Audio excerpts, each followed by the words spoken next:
आपने मशवरा किया तो मां बोली मेरे पास तरकीब है। कहा क्या? कहा बस मैं बताती हूं। उसने अपने बेटे से कहा, बेटा तब 5-6 साल का, कहा बेटे नमाज पढ़ो, रोटी भूख लग रही है अम्मा, नमाज पढ़ो अल्लाह रोटी देगा। नमाज पढ़ी, नमाज पढ़ के बोले जाओ अंदर देखो अल्लाह ने भेज दी होगी रोटी। अंदर गया तो देखा तो बिस्तर के पास एक गर्म रोटी थी, माँ ने पका के चुपके से रख दी थी और बेटे ने उसको खा लिया। अच्छा जब खा लिया तो उसके बाद ऐसी चलता रहा, बेटे की नमाज की आदत पड़ गई। वो पहले मदरसे से आता, उसके बाद वजू करता, जरा जोर से तो बोलो सुभान अल्लाह, और उसके बाद नमाज पढ़ता, नमाज पढ़ के अंदर जाता, रोटी उठा के खा लेता। एक दिन बेचारी माँ कहीं चली गई किसी के मरने में या किसी जरूरी काम से, वापस ना आ पाई तो वहीं से रोना शुरू कर दिया, मालिक मेरे बेटे को रोटी नहीं मिलेगी। तो फिर उसका दिल टूट जाएगा और वो समझेगा आज तूने उसको रोटी नहीं दी, हालांकि मैं झूठी हूं, सारी खताकार मैं हूं, मेरे बेटे पर करम करना, मैंने सब कुछ तेरे लिए किया था कि तेरी मोहब्बत उसके दिल में बैठ जाए। मैं कमजोर औरत हूं, आज पहुंच न सकी, मुझे माफ कर देना मेरे मालिक। अल्लाह का फजलो करम हुआ, जब घर पहुंची तो बेटा सो रहा था। उठाया, मेरे लाल उठ जा, रोटी अंदर रखी है खा ले। बेटे ने आंख खोली और बोला अम्मा अब आप आई हो, मैंने तो नमाज भी पढ़ ली और रोटी भी खा ली। कहा रोटी कहां मिली? कहा वहीं मिली, मगर आज जितना मजा रोटी खाने में आया अम्मा, इतना मजा आज तक किसी रोटी में खाने नहीं आया। आज तुमने कैसे रोटी बनाई थी अम्मा? आज तो रोटी खाते ही मुझ पे नींद तारी हो गई, इतनी मजे की रोटी मैंने कभी नहीं खाई। मां ने उसकी पेशानी को चूमा और उसके बाद सजदा शुक्र अदा किया और कहा ए मेरे रब तेरा शुक्र है तूने मां की लाज रख ली। सुनो, जब वो बच्चा बड़ा हुआ तो हिंदी में रोटी को कहते हैं काकी। वो बच्चा जब बड़ा हुआ उसका नाम कुतुबुद्दीन बख्तियार काकी बना। दुनिया के बादशाहों के नामो निशान दिल्ली से मिट गए, मगर जिसे मेरे रब ने बादशाह बनाया वो आज भी मेहरौली में बादशाह बन के लेटा। नारे तकबीर, नारे रिसालत, मसलके आला हजरत, नारे तकबीर, नारे रिसालत। सुभान अल्लाह, माशाअल्लाह, बहुत खूब, बहुत खूब, माशाअल्लाह। हमने देखा ही नहीं। इधर देखो बच्चे, मेरी तरफ ध्यान देना, मेरी बात सुनना, मैं आपको बता रहा हूं, मेरी तरफ देखना, मेरी तरफ देखना। एक औरत चाहे तो मर्द को बदल, जी जी, कोई मैं फारसी में बात थोड़ी कह रहा हूं जी। हमारे यहाँ तो बदल देती हैं औरतें, आप क्या नहीं बदलती? शादी होती मर्द नहीं बदल जाता? थोड़ी बहुत तो तब्दीली और आनी भी चाहिए, ऐसा नहीं कि आनी नहीं चाहिए, आनी चाहिए भाई। वो एक अलग बैकग्राउंड से आई है, उसकी भी कुछ बातें मानना जरूरी है जी। ऐसा नहीं उसकी हर जायज बात माने। उसने अपने माँ बाप को छोड़ा है, उसका ख्याल करें जी। एक औरत अपने आदमी को लेकर बाजार में घूम रही है, बच्चा पीछे, वो शौहर पीछे पीछे, बच्चा बेचारे मजलूम की गोद में है।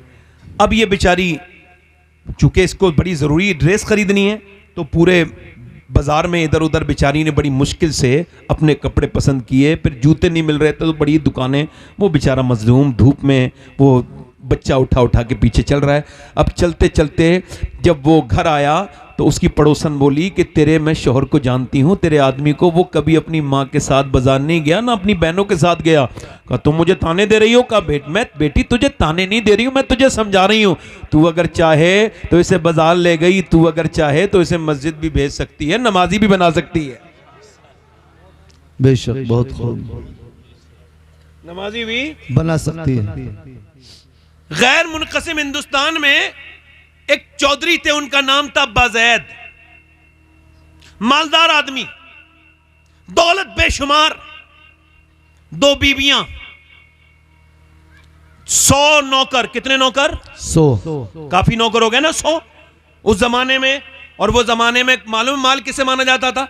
जमीन वाले को मालदार माना जाता था, और उसको माना जाता था जिसके पास बैल ज्यादा हो, भैंस हो, गाय हो, बकरियां हो, ये इसको कहा जाता था, ये दौलत है। अब उसके यहां सब कुछ था, उसने तीसरी शादी कर ली और इसको तीसरी बीवी ठीक मिल गई। कभी कभी बीवी ठीक भी मिल जाती है जी, इसको तीसरी ठीक मिली। ये क्यों कह रहा हूं? क्योंकि वो तीसरी नमाज की पढ़ने वाली थी, नमाज की पाबंद थी। ना सिर्फ वो पाबंद थी, उसका बाप भी नमाजी था, उसके भाई भी नमाजी थे, उसकी माँ भी नमाजी थी। पूरा बैकग्राउंड में कोई ऐसा नहीं था जो नमाज ना पढ़ता हो, मगर यहां आके बेचारी का दम घुटने लगा। चुके कोई अल्लाह के सामने झुकता नहीं, ना नौकर नमाज पढ़े, ना चौधरी नमाज पढ़े, ना उसकी बीबियां नमाज पढ़े, सारे ही बेनमाजी। तो उसने कोई ताने नहीं दिए कि तुम नमाज नहीं पढ़ते और मैं नमाजी हूं। जी जैसे कुछ लोग औरतें पढ़ी लिखी आ जाएं तो पूरी जिंदगी जहालत दिखाती हैं, यही कहती रहती हैं तुम तो सब जाहिल हो और मैं पढ़ी लिखी हूं। इसी वजह से वो बदतमीज हो जाती हैं।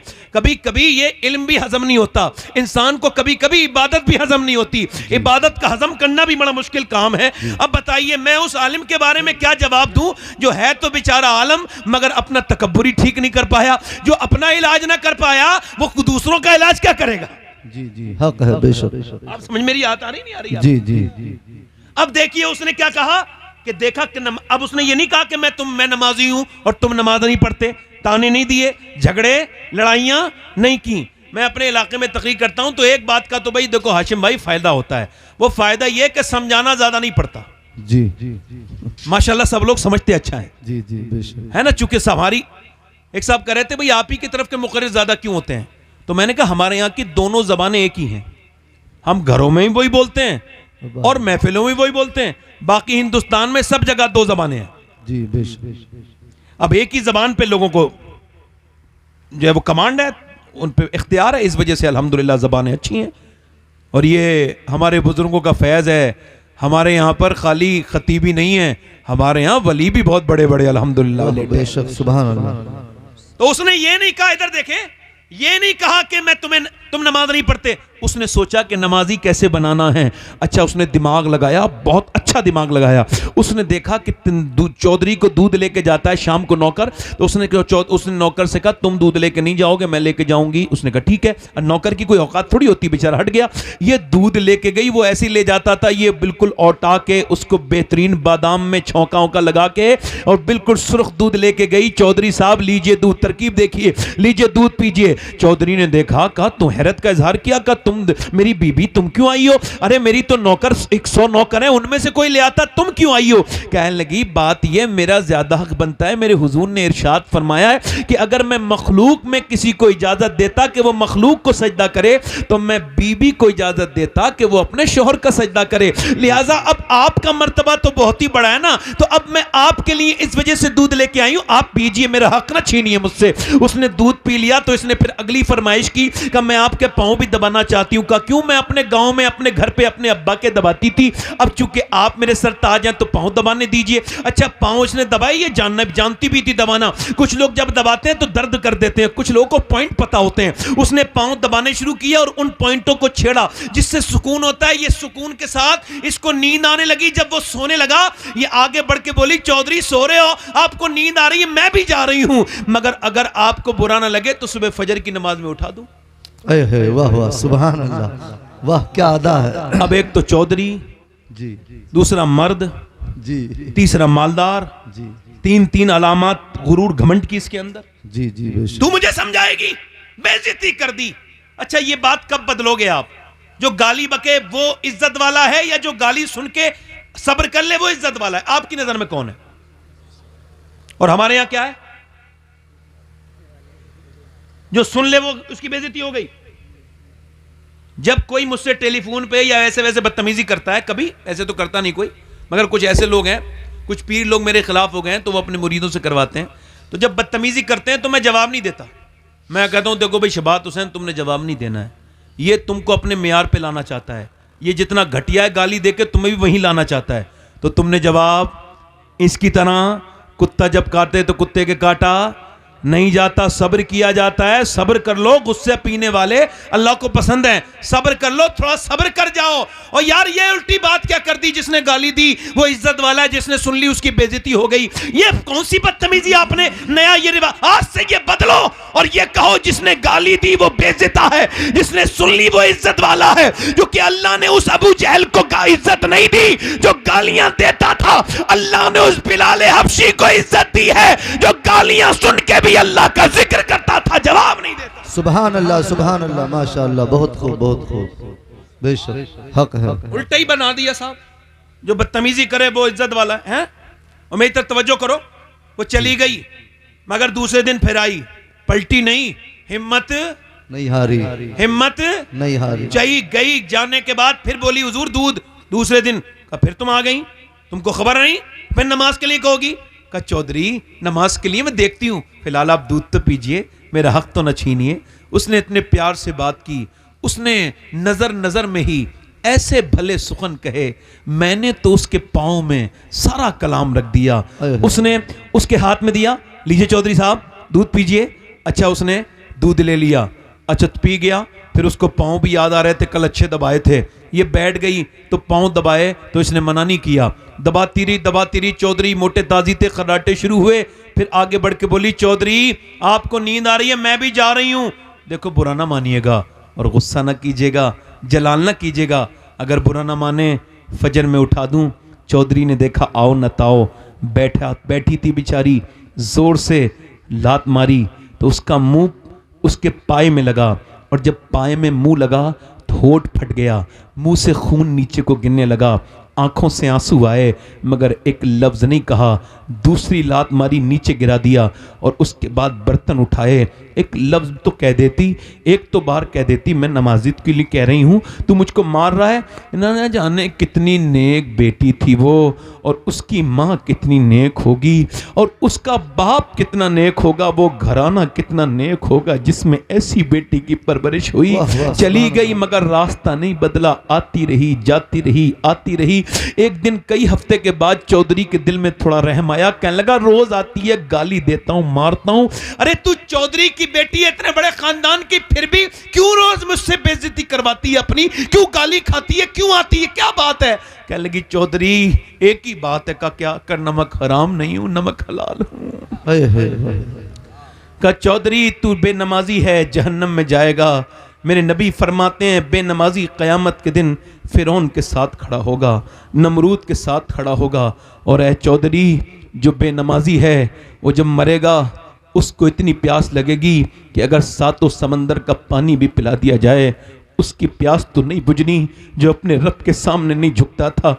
ऐ चौधरी और कोई बात नहीं, तू नमाज नहीं पढ़ेगा, मेरी आने वाले बच्चे भी नमाज नहीं पढ़ेंगे और फिर वो जहन्नम में जाएंगे।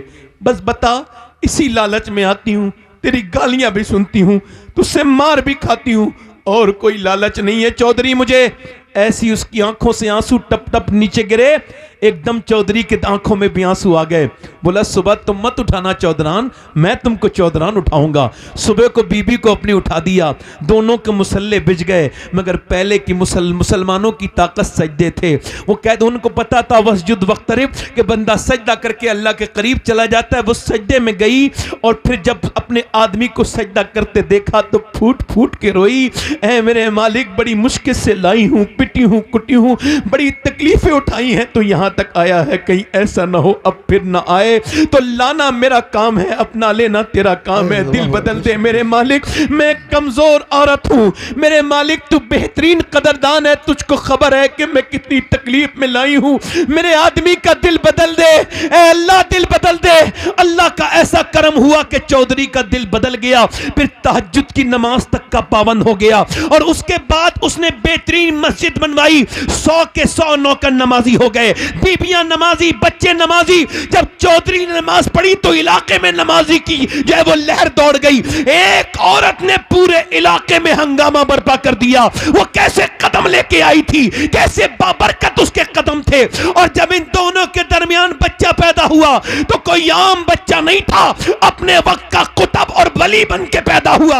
उसके बेटे का नाम सुल्तान मोहम्मद बाहू था, जिसने कहा था तस्बीह फिरी पर दिल नहीं हो फिरिया, की लेना तस्बीह पढ़ के हूँ, इल्म पढ़ा पर अदब न सीखिया, की लेना इल्म पढ़ के हूँ। जब माँ बाप नेक होते हैं तो बच्चे फिर अल्लाह के वली बन के पैदा। वाह वाह बेशक, सुभान अल्लाह सुभान अल्लाह, माशाअल्लाह बहुत खूब। अब औरतों को मेरे भाइयों को इसका शऊर है जी। वासिफ अली ध्यान से सुनना, वासिफ फरमाते हैं अगर तुम अब तक बेनमाजी हो और अल्लाह ने औलाद दे दी है तो अब नमाज पढ़ो, क्योंकि अब तक तुम अकेले बेनमाजी थे, अब तुम्हारी नस्ल बेनमाजी हो जाएगी। ओ मेरे भाइयों, इधर देखो, अपने बच्चों को चाहे खाना कम खिलाओ। जी बेशक। देखो हमारे यहाँ तो तालीम एक ही तालीम है, मैं जिसे तालीम मानता हूँ, मेरे हिसाब से अल्लाह एक है, इससे बड़ी कोई तालीम नहीं दुनिया में। बेशक बेशक। तो अपने बच्चों के ईमानों को मजबूत बोलो, ईमान को मजबूत करो। मजबूत करो। माएँ अगर चाहें तो बच्चे तब्दील हो जाएंगे। उस आखिरी बात और कर रहा हूँ, दिल लग रहा नहीं लग रहा है? जी दोनों हाथ उठा के बताओ कितनों के दिल लग रहे हैं? सुभान अल्लाह, माशाअल्लाह, बहुत खूब। ये सब आप लोगों की बरकतें हैं। मेरे नबी सल्लल्लाहु अलैहि वसल्लम से अर्ज की गई, या रसूलल्लाह क़यामत कब आएगी? क़यामत कब? क़यामत? तो हुजूर ने फरमाया अल्लाह के इल्म में है। पूछने वाले ने फिर पूछा हुजूर क़यामत कब आएगी, चूंकि उसको पता था हुजूर को पता है, तो हुजूर ने फरमाया अल्लाह के इल्म में है। फिर उसने तीसरी मर्तबा पूछ लिया, हुजूर क़यामत कब आएगी? तो मेरे हुजूर ने फरमाया जब लोग अपने माँ बाप की इज्जत करना छोड़ देंगे, क़यामत जब आ जाए।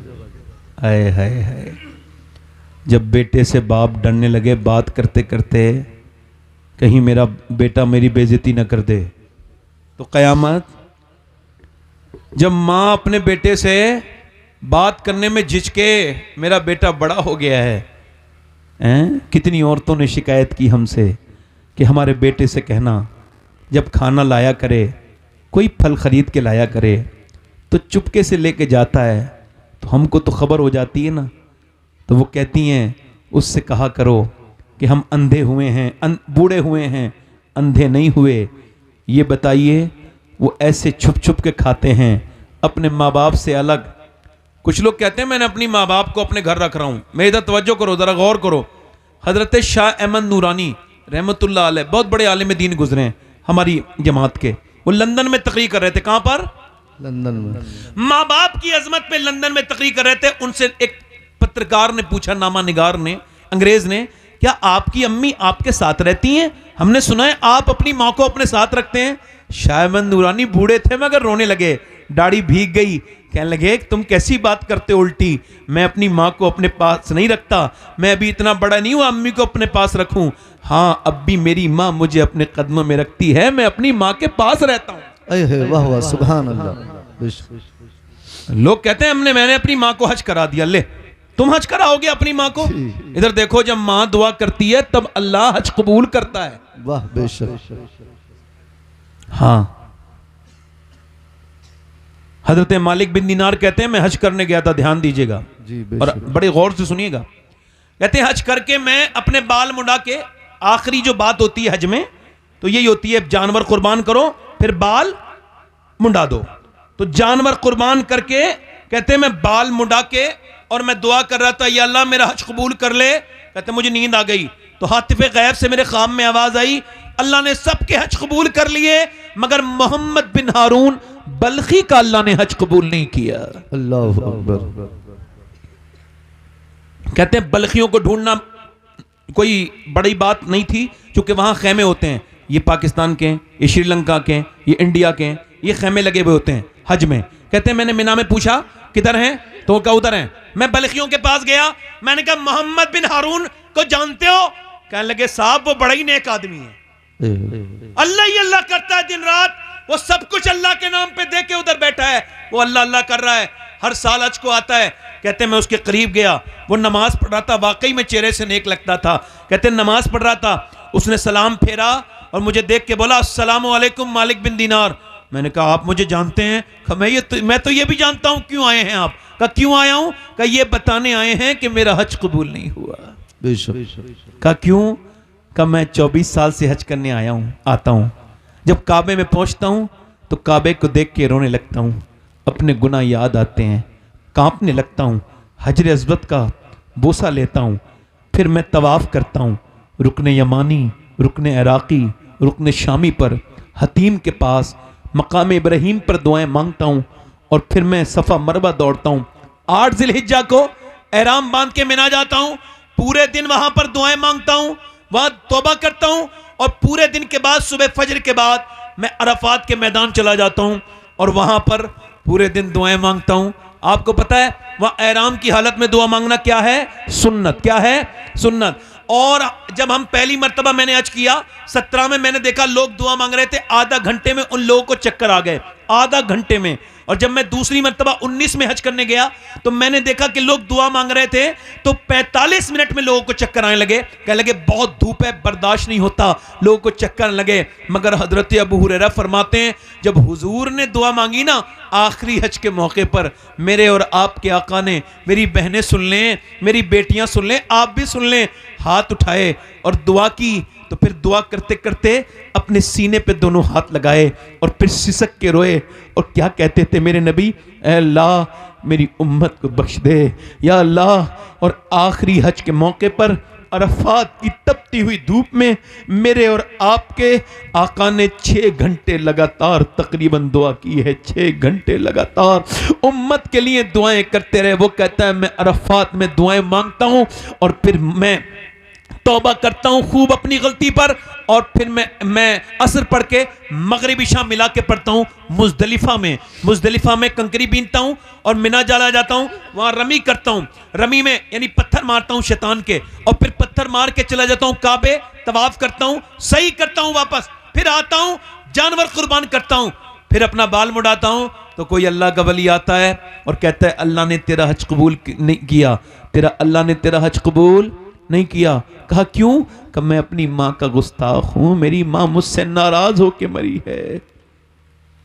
कहा 24 साल पहले की बात है, मैं शराब पीता था, शराब पी के अपने घर गया, रमजान का महीना, इधर देखो मेरे दोस्तों, कहता है मेरी मां रोटी बना रही थी, तंदूर पहले चलता था, तंदूर पे बैठ के, कहते हैं मेरी मां से मैंने कहा अम्मा भूख लगी है, उसने मेरी शराब की बू सूंघी, कहा बदबख्त मैं रोजे से हूं, शराब पी के आया है, शर्म नहीं आती रमजान में मुझसे खाना मांगता है।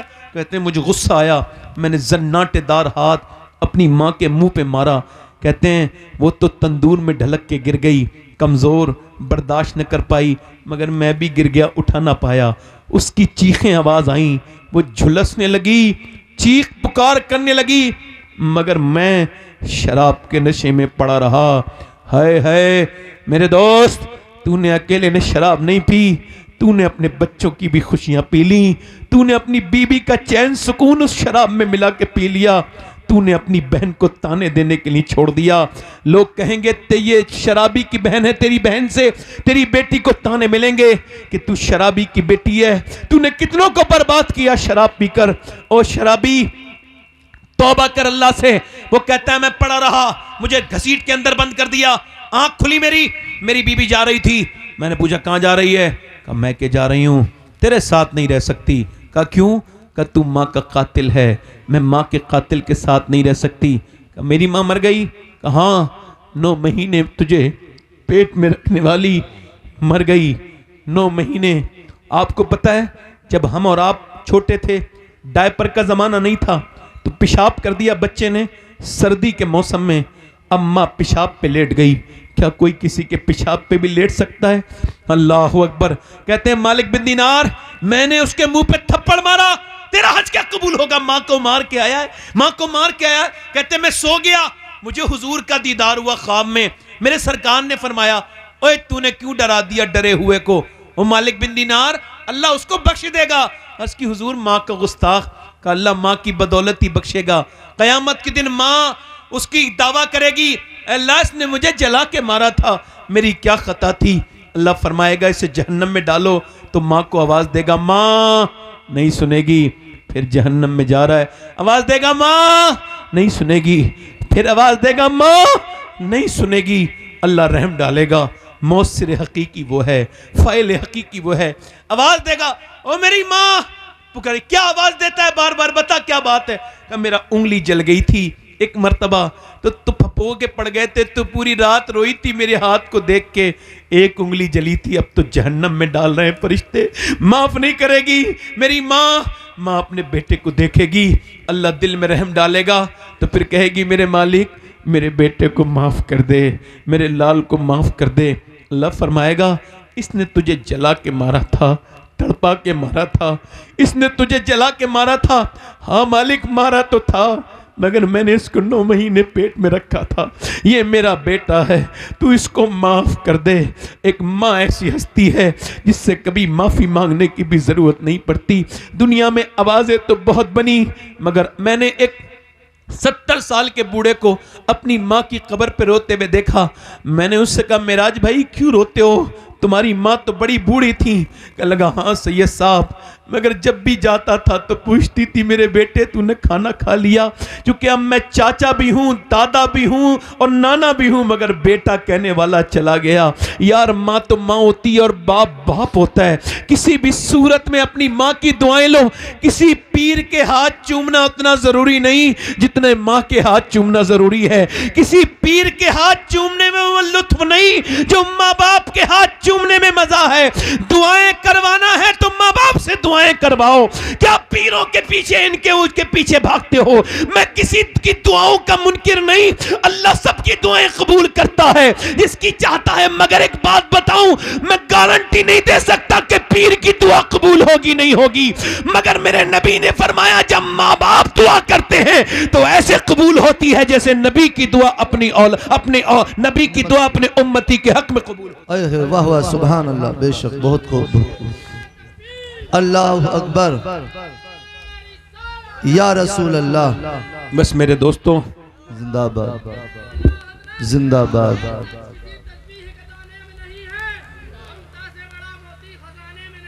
सुभान अल्लाह। हाय हाय हाय हाय हाय वाह वाह, बेशक बेशक, सुभान अल्लाह, सुभान। हाय हाय, क्या सच्ची बात कही मेरे भाई, क्या सच्ची बात कही। ना बाप का सा दूसरा, ना माँ सा दूसरा। जी बेशक। इनसे मोहब्बत करें।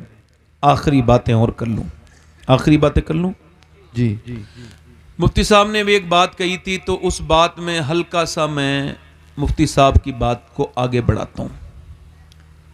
देखो, 2 किस्म की लड़कियां हैं हिंदुस्तान में। कितने तरीके की? ध्यान देना जरा। 2 किस्म। कितने तरीके की?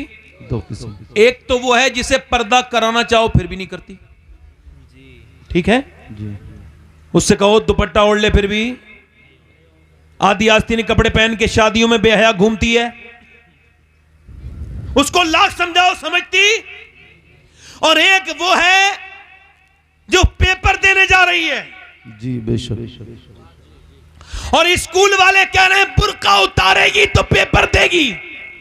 बेशक। तो वो कह रही है मैं अपनी जान तो दे सकती हूं मगर अपने नबी का लाया हुआ पर्दा नहीं उतार सकती। अरे वाह वाह, बेशक, सुभान अल्लाह। दोनों मुसलमान है जी, दोनों मुसलमान। तो फर्क क्या है दोनों में? फर्क यह है कि उस वाली बेटी को बचपन में माँ बाप ने पर्दा कराना सिखा दिया। जी। मेरा आपको बता रहा हूं, मशवरा दे रहा हूं, ये तकरीर नहीं है। अपने बच्चों को, अपनी बेटी बहनों को जहन्नम से बचाना है तो 6 साल की उम्र में ही उसको दुपट्टा उड़ाओ, उसको दुपट्टा उड़ाना सिखाओ। क्योंकि एक बार नबी की नवासी कुरान पढ़नी थी मदीने में, तो उनके सर का दुपट्टा नीचे सरक गया। तो सैयदा फातिमा आई, 6 साल की उम्र थी, फिर भी सर पे दुपट्टा रख दिया। कहा अम्मी आपने मेरे सर पे दुपट्टा क्यों रखा? जवाब यह था कि तेरे नाना नाराज हो जाते हैं जो बच्ची सर पे दुपट्टा नहीं रखती, सर नहीं ढकती। तो अल्लाह अकबर, इतना सुना था नवासी रोने लगी।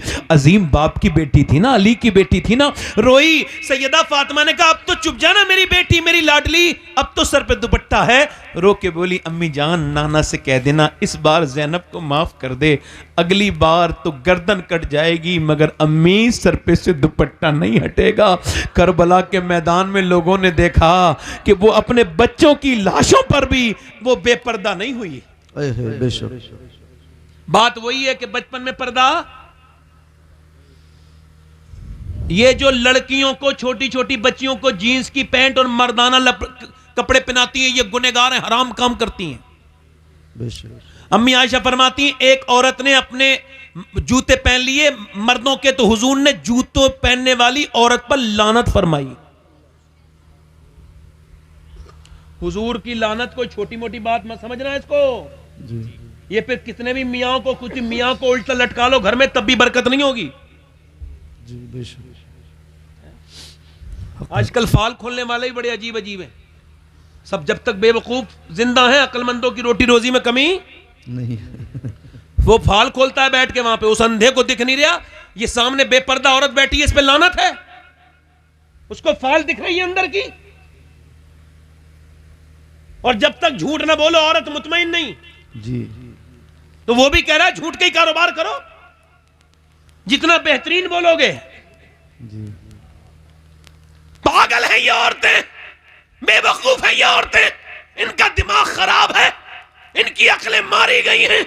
क्योंकि अगर ये सब बात होती तो मेरे नबी ने अपनी बेटी को क्या सिखाया ये देखना पड़ेगा। तो जब भी हसन हुसैन बीमार हुए और जब भी मौला अली जंग में जाते थे, उधर अली तलवार चलाते होते थे, उधर फातिमा सजदे में दुआ करती थी, ना कभी अली की तलवार को कोई हरा पाया, अल्लाह का फजल हुआ उनको। सुभान अल्लाह, बेशक बहुत खूब, माशाअल्लाह। नबी की बेटी ने सजदा करना सिखाया। जी जी इधर उधर खूब भागे, पर कुरान तो निकल गया अब घरों से, नस्लों से, कोई आवाज ही नहीं आती कुरान की। माज़अल्लाह किस किस बात पे बोले भाई, कौन कौन सी बात पे बोले। जी अगर एक बात हो तो बात करें भी, आखिरी बातें कर रहे हैं। कुछ लोग कहते हैं हमने औरतें बदल दी, ये आजकल मीडिया पे चल रहा है। ये कुछ लोग कहते हैं इतनी मुसलमान लड़कियां कन्वर्ट कर ली। मैं कहता हूं कुछ समझदार हो कि नहीं, बेवकूफ हो क्या? अरे जिसने इस्लाम समझा ही नहीं उसका छीनना कितना आसान है। जी बेशक, छीन के उसका दिखाओ जिसने समझ लिया हो। जी हक है। बोलो तो सही जरा यार। सुभान अल्लाह। वो तो कोई नाचने गाने वाले खानदान की लड़की थी, हया तो उसकी बचपन में ही निकल गई जब वो कॉलेजों में गैर महरम लड़कों के साथ पढ़ी है। और फिर उसके घर में अंदर टीवी चला, अंदर गंदे मनाजिर आए, बाप बेशरम वही बैठा है, मां बेगैरत वही बैठी है, बड़ा सा टीवी और कब्रों में लेके जाना इन टीवियों को। और कितने बर्बाद हो गए, फेंक तो निकाल के अपने घरों से ये एलईडियां। लाओ अपने घरों में कुरान, सुबह कुरान प्ले करो, जब सुबह फजर के बाद आओ तो सूरह यासीन पढ़ो, और अगर पढ़ना नहीं जानते हो तो सुनो। बेशक हक है। कुरान ही घर से निकल गया, लड़की बदल दी। वो कहने से हमने लड़कियां बदल दी। ओ अच्छा, आपने बदल दी, आप बदल सकते हैं। हम आपको बता रहे हैं बदल उदल नहीं सकता कोई, इस्लाम समझा नहीं था, वो बेचारी समझदारी नहीं है। जिस दिन मेरी बेटी को समझ में आएगा फिर वापस आ जाएगी। बेशक सुभान अल्लाह। और हम उसका इस्तकबाल करेंगे वापस आएगी तो। हम ऐसी बेटियों को कभी बुरा नहीं समझेंगे। इधर देख लो, बुरा ना मानो, ये मुफ्ती साहब तशरीफ रखते हैं, हमारी कोई बेटी इस्लाम को समझ के वापस आए जी तो उसकी जूतियां हमारे सर पर, जी वो जहन्नम से बचेगी। हक है। और सुनो, तुम बदलने की बात करते हो, यहूदियों ने 50,000 से ज्यादा मुसलमान शहीद कर दिए। कहां पे? जी फलस्तीन में, मगर एक भी खबर नहीं आई कोई बदला हो। जी हक है। बोलो ये छोटी मोटी बात है क्या? बहुत बड़ी बात है। हमारे ईमान क्या है उनके सामने? कुछ नहीं। क्या कुछ नहीं? सुनो मेरी बात सुनो, 12,000 बच्चे वो शहीद हुए हैं, तुम भी बाल बच्चे वाले हो जिनकी उम्रें 10 साल से कम है। एक माँ का बयान पढ़ रहा था, वो कह लेगी मैं अपने बच्चे को निकालने गई ना मलबे में से, तो बस सर मिला उसका सर, बाकी मेरा बच्चा नहीं था, बस उसका सर मिला। क्या पता कहाँ बम से उड़ के उसके हाथ। माँ उठा रही हैं अपने छोटे छोटे बच्चों को, कैसे सीने हैं उनके, और लाशों में से कुछ लाशें निकल गईं। ऑस्ट्रेलिया के जंगल में आग लगी ना, तो पूरे बॉलीवुड हॉलीवुड सब शोर मचाने लगे कि ये आग लग गई, जंगल में मर ना जाएं जानवर। और मेरे नबी के उम्मती कितने शहीद हो रहे हैं। अभी 5 दिन पहले भूखे थे बेचारे, ट्रक आए खाने के, ट्रक खाना लेने जा रहे थे, खाना तो क्या आया, खाने तक नहीं पहुंचे, बम गिरा। और जब बम गिरा तो 150 लोग तो उसी जगह शहीद हो गए। माँ कह रही थी अरबी में, मेरा बच्चा खाना लेने गया था मगर मौत मिल गई उसे। मगर कोई माँ मैंने ऐसी नहीं देखी। मैं उन माँओं को सलाम करना चाहता हूँ जो नाशुक्री कर रही हो, कुरान पढ़ रही हैं, वो ढेर पर लाशों की कुरान पढ़ रही हैं। अल्लाह अकबर, वो छोटे छोटे बच्चे। मगर मैं अल्लाह का शुक्र है सैयद हूँ, मगर फिर भी एक बात कह के जा रहा हूँ, उनमें से एक लड़की का मुझे जूता मिल जाए ना तो मैं अपनी कब्र में रख के सो जाऊंगा और उसको बख्शिश की जमानत समझूंगा। जिन लड़कियों ने ये बयान दिया है कि हम रात को जब सोते हैं तो बुर्का ओढ़ के सोते हैं। मेरी बहनें सुन लें, मेरी बेटियां सुन लें, वो खानकाहों की बच्चियां सुन लें जिनके बेअमल बाप की वजह से वो बच्चियां भी बेपर्दा हो गई, वो सुन लें। बड़े बड़े मुअज़्ज़ज़ घरानों की बेटियां, उन तक मेरा ये पैगाम पहुंचा दो जिनको घुटन महसूस होती है पर्दे में, उनको सुना दो। जो गैर महरम के सामने वीडियो पर आती हैं उनको सुना दो। मेरी बेटियों को जो इंस्टाग्राम फेसबुक पे फॉलोवर बनाने के लिए अपने जिस्म की नुमाइश करती हैं उनको सुनाओ उन फलस्तीनी बेटियों का पैगाम। वो कहती हैं हम रात को बुर्का ओढ़ के सोते हैं। कब बुर्का ओढ़ के तो रात को कोई नहीं सोता। कि हम इस वजह से सोते हैं कि जब बम गिरता है तो अंदर से लाश निकलती है।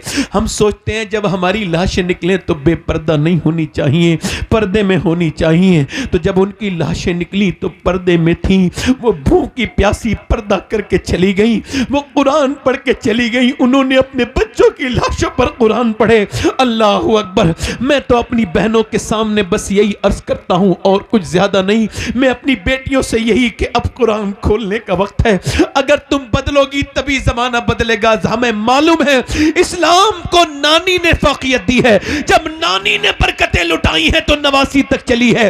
और जब इस्लाम पे पहली मर्तबा वही नाजिल हुई मेरे नबी पर तो मेरे नबी ने 5 की 5 आयत किसी मर्द को नहीं सुनाई बल्कि अपनी बीबी और हम सब की मां सैयदा खतीजतुल कुबरा को आके सुनाई। मेरे नबी जानते थे कि पहले खतीजा कुरान पढ़ेगी और फिर अपनी बेटी फातिमा को सुना देगी और फिर फातिमा अपनी बेटी ज़ैनब को सुनाएगी और ज़ैनब करबला में कुरान पढ़ के दुनिया को बताएगी कि जब नानी खतीजा होती है तो फिर नवासी ज़ैनब को। वाह सुभान अल्लाह माशाअल्लाह, बहुत खूब। बस मेरी तकरीर ख़त्म हो गई। मैंने अपने इन हाथों से मेरे दोस्तों कितने लोगों को दफन किया है। अपने बाप को देख लिया दफन होते हुए, कब्र में जाते हुए, अपने ताया को, कितने लोगों को, और कितने हंगामे देखोगे और बताओ और कितने हंगामे देखने हैं जो तौबा करोगे। आला हज़रत का एक शेर मैंने समझा, आपको भी समझा रहा हूं। फरमाते हैं हाय गाफिल वो क्या जगह है जहां 5 जाते हैं तो 2 तो कब्र के अंदर होते हैं, 2 ऊपर होते हैं। अब ऊपर से एक ने लिया, लाओ भाई 5वां दे दो। 4 ने 5वां लिया, 5वां दे दिया, उठाया और नीचे रखा, अंदर दफन कर दिया। अब पहले बैठ ऊपर वाले निकले, फिर नीचे वाले बाहर को निकले। अब आला फरमाते हैं हाय गाफिल वो क्या जगह है जहां 5 जाते हैं, 4 फिरते हैं। 5 गए थे कब्र के अंदर, वापस कितने आए हैं? 4। तो क्या समझते हो तुम वापस ऐसे आते रहोगे? नहीं नहीं, सबको मौत आएगी। अब ना अमीर को छोड़े, ना गरीब को छोड़े, ना आलिम को छोड़े, ना जाहिल को छोड़े, ना पीर को छोड़े, ना मुरीद को छोड़े। सुनो, ये जो तकरीर कर रहा है ये भी मर जाएगा, ये जो सुन रहे हैं ये भी मर जाएंगे, ये जो डर रहे हैं ये भी मरेंगे। मेरे सरकार मौला एक कायनात मौला अली फरमाते हैं मौत को याद करोगे तब भी मौत आएगी, याद नहीं करोगे तब भी आएगी। फरमाते हैं मगर याद करोगे तो मौत आसान बन के आएगी। आसान मेरे नबी फरमाते हैं जो मौत को दिन में 20 बार याद करे क़यामत के दिन शोहदा के साथ उठे। सुभान अल्लाह। मेरे दोस्तों बस तौबा कर लो। एक आदमी है, उसका नाम है, उसके पास एक औरत आई, मूसा अलैहिस्सलाम का ज़माना है, आके बोली मेरे बच्चे भूखे हैं मुझे कुछ दे दो। उसने कहा, मेरी तरफ तवज्जो करो, उसने कहा मैं तेरे ऊपर नजर रखता हूं, तू मुझे रात में आने का वादा कर, मैं तुझे दे दूंगा। उसने कहा मैं हरगिज अपना जिस्म बेचने नहीं आई। चली गई, फिर वापस आई, कहने लगी मेरे बच्चे बेहोश हो रहे हैं, कुछ तो दे दे, मैं आ जाऊंगी रात को। उसने कहा ठीक है, पैसे लेके चली गई। रात को आई, कमरे में बैठी थी, ये इसके करीब चला, इसने इसके हाथ लगाना चाहा तो ये कांप गई, पसीने में नहा गई, रोने लगी। क्या ड्रामा करती है, रोती क्यों है, पैसा नहीं मिला? का पैसा सब कुछ नहीं होता, ईमान भी कुछ होता है। का क्या मतलब? का मैं जब रात को सजदा करती हूँ तब भी मेरा रब देखता है, और मैं तेरे साथ जिना कर रही हूँ तब भी मेरा रब मुझे देख रहा है। बस यही कह रही हूँ मालिक, मैं एक मजबूर माँ हूँ, मेरे बच्चे भूखे ना होते तो ये बुरा काम न करती, मुझे माफ कर देना मेरे माल। ऐसा रोई, अल्लाह की ऐसी रहमत जोश में आई, वो फूट के रोई, उसका दिल बदल गया। किसका? वही बोला जो मैं तुझे अपनी बहन बनाता हूं, जा चली जा। वो तो बहन बना लिया, वो तो चली गई। ये सजदे में गिर के बोला मालिक, एक दिन आई थी, हाथ तक नहीं लगाया, मैंने तो कितनी इज्जतें लूटी हैं। ये कह के फूट फूट के रोया कि अगर मेरे जैसा गुनहगार कोई नहीं तो तेरे जैसा करीम भी कोई नहीं है मेरे मालिक। मेरी पूरी पूरी रातें बुराइयों में गुजरी हैं, मैं बड़ा नापाक हूं, बड़ा बदकार हूं, मगर तू पाक करने वाला मेहरबान है, मुझे माफ कर दे। रो गया, सो गया। सुबह को दरवाजे पे दस्तक हुई, दरवाजा खोला, आप कौन? तो आने वाले ने पूछा तुम्हारा नाम क्या है? कहा मेरा नाम तो यह है। कहा मैं अल्लाह का नबी हूं मूसा, और अल्लाह ने तुझे सलाम भेजा है। कहने लगा मूसा चेक कर लो कोई और घर होगा, ये तो बदकार आदमी का घर है, मुझसे ज्यादा बुरा आदमी कोई नहीं, चेक करो। मूसा बोले कोई नेक काम किया तो पूरी बात बताई। और कहा कितना रोया? कहा बहुत रोया। तो मूसा बोले अल्लाह ने तेरे आंसुओं को कबूल कर लिया है। अल्लाह फरमाता या अय्युहल इंसान मा गर्रका बिरब्बिकल करीम। कब तक ये सब उठा के रखी आएंगे कब्र में? कब तक नहीं झुकोगे? कब तक तौबा नहीं करोगे? मैं आपके नबी की बात कर रहा हूं आपसे, आपको बता रहा हूं हुजूर के पेट पे 2 पत्थर बंधे हैं। अम्मी आयशा कहती हैं कितने पत्थर? बोलो हाय हाय, कितने पत्थर? और दुआ क्या कर रहे हैं? मैंने देखा, अम्मी आयशा कहती हैं मैंने सुना, देखूं हुजूर क्या दुआ कर रहे हैं? तो दोनों हाथ उठा के दुआ कर रहे हैं, या अल्लाह मेरी उम्मत कभी भूखी ना मरे, मेरी उम्मत यानी मैं, ये सब उस नबी की दुआओं में हो। अजीजुन अलैहि मा अनित्तुम हरीस की तफसीर में मुफ्ती अहमद यार खान नईमी कहते हैं इतना प्यार करते हैं हुजूर अपनी उम्मत से कि कोई उम्मती गुनाह करता है तो हुजूर को तकलीफ होती है, जब कोई नेकी करता है तो नबी को खुशी होती है। आला हज़रत फरमाते हैं आज भी हुजूर अपने मज़ार में उम्मती के लिए दुआ कर रहे हैं, और कल कयामत के दिन भी हुजूर ही होंगे। कयामत तो बाद में आएगी, हम कब्र में जाएंगे, मेरे नबी तन्हा नहीं छोड़ेंगे हुजूर कब्र के अंदर। तो जरा बताओ हुजूर के नाम पे जान दे दोगे? दोनों हाथ रख के बताओ, नीचे हाथ कर लो, जान दे दोगे हुजूर के नाम पे इंशाल्लाह? एक दूसरे की तरफ ना देखना, मुस्कुराना नहीं, एक दूसरे की तरफ ना देखना। जो जान दे सकता है कुछ भी कर सकता है, अब मुस्कुराना नहीं, बात मेरी समाज से।